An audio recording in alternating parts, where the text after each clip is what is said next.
I'm sure that many of you know the tagline there, resistance is futile, which is what the Borg say in Star Trek. And in this game, it certainly wasn't all unicorns and rainbows. Now, I know that you all love to see the most brilliant, amazing gameplay that all the CCs put out on the channel in their best ships, but I also share the games where, well, I like to call them spud runs, where we try to play to the best of our ability, but it just all comes unstuck. And this is one of those games. I thought it was a prime example of how a team can fail. And everybody fails here. We make our own mistakes. But the team at the very start make a huge amount of mistakes because initially it looks like the Tashkent isn't moving.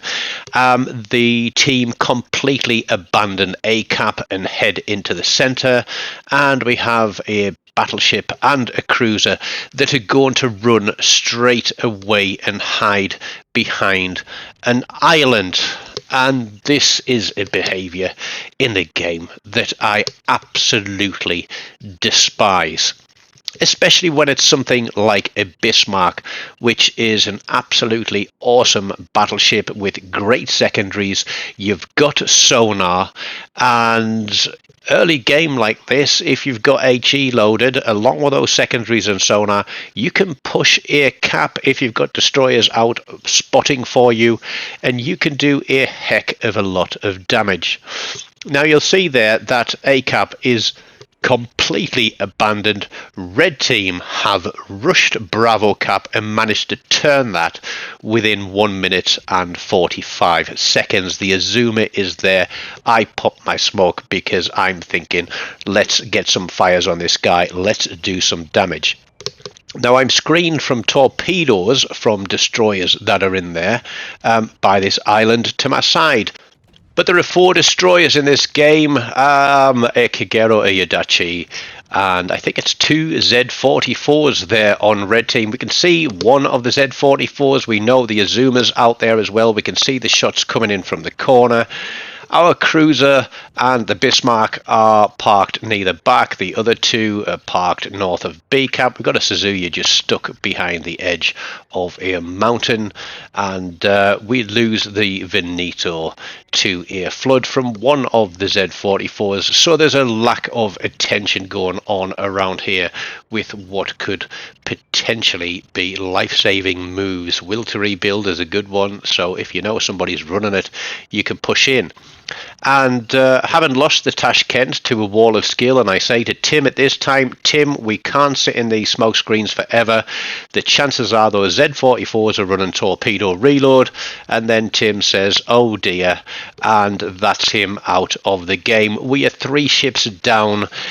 We are literally 3 minutes into the game. So I decide I'm going to have to push onto Charlie Cap to try and spot for Dave behind me. I know there's a Z44 and an Azuma out there. These Japanese destroyers have got me out detected, but there is the Kagero, and I'm going to start taking a number of shots from these. We've got the Ostergotland, who has pushed all the way across to ACAP, but it's a little bit too late. We've lost everything in the centre. And now the Bismarck and the cruiser are deciding to come forward. There is the Yadachi spotted as well. Didn't realise then that I got torpedoes on the Z44 in B Cap. He's gone, and with the Kagero disappearing, that's a double strike. So the team, i.e. me, has managed to take 2 kills, whereas red team have managed to take 4. It's not looking good at all because red team have all 3 caps. Now, if they could kill this Yadachi, then that would make life a little bit easier, but my aim is off as well because at this time I was just saying, look, this is completely lost. Dave goes out as well, so that leaves me with the cruiser and the Bismarck behind me. There's a broadside Amalfi out there who somebody's shooting at, but yeah, this is a lost cause. We are barely, 4.5 minutes into the game, and we are getting absolutely thrashed. There is no other word to describe this. The Bismarck decides that he's going to come out from behind his rock, but the only hope we have of trying to claw something back is by taking a capture point. But this is where these two plums decide that they're going to sail into the capture point, and big targets like that, all they're going to do is get shot, and it's going to keep resetting the capture point. The Östergötland across there is on his own, fighting his own battle. There's the Azuma. It looks like he's going to come around the corner of the island. I'm not paying attention. Bismarck isn't paying attention. We run into each other, so he's basically sailed, parked behind his island. He's come out, realizes it's not a great place to be, so he's going to turn round and sail away. This is a game of epic failures of the greatest proportions, and there is absolutely no point in resisting the inevitability of defeat. Sorry, I had to put my teeth in the right way there to remember that one. I know I'm going to get the cap reset here, shooting at the Azuma.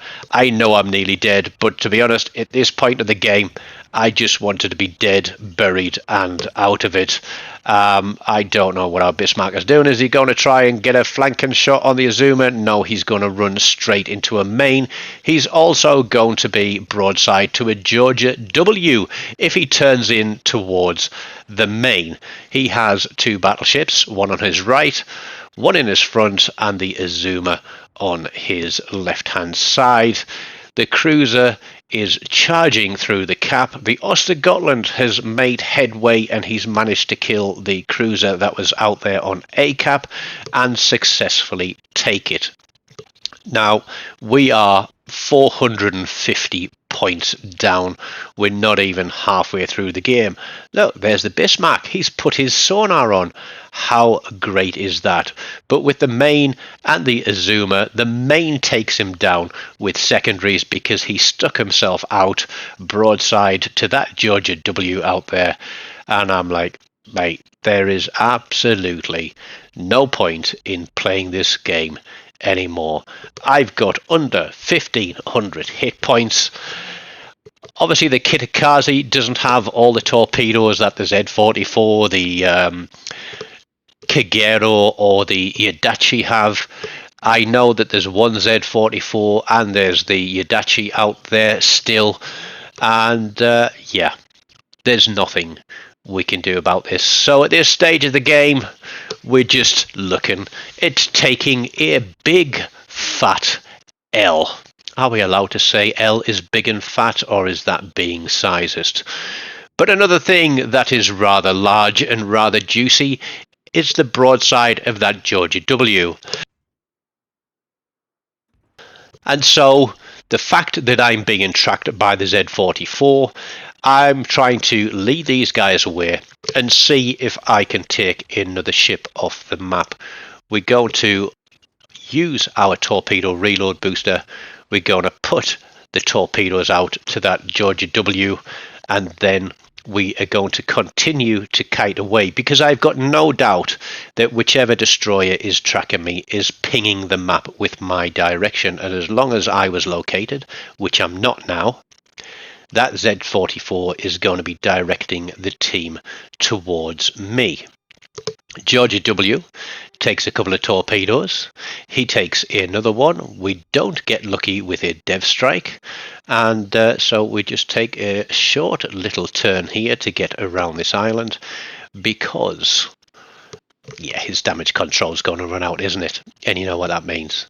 Certainly with the Kitakaze, we're going to look at which way his guns are pointing, and then we are going to spam some HE on, because a fire on him at this moment in time is just going to tick him down.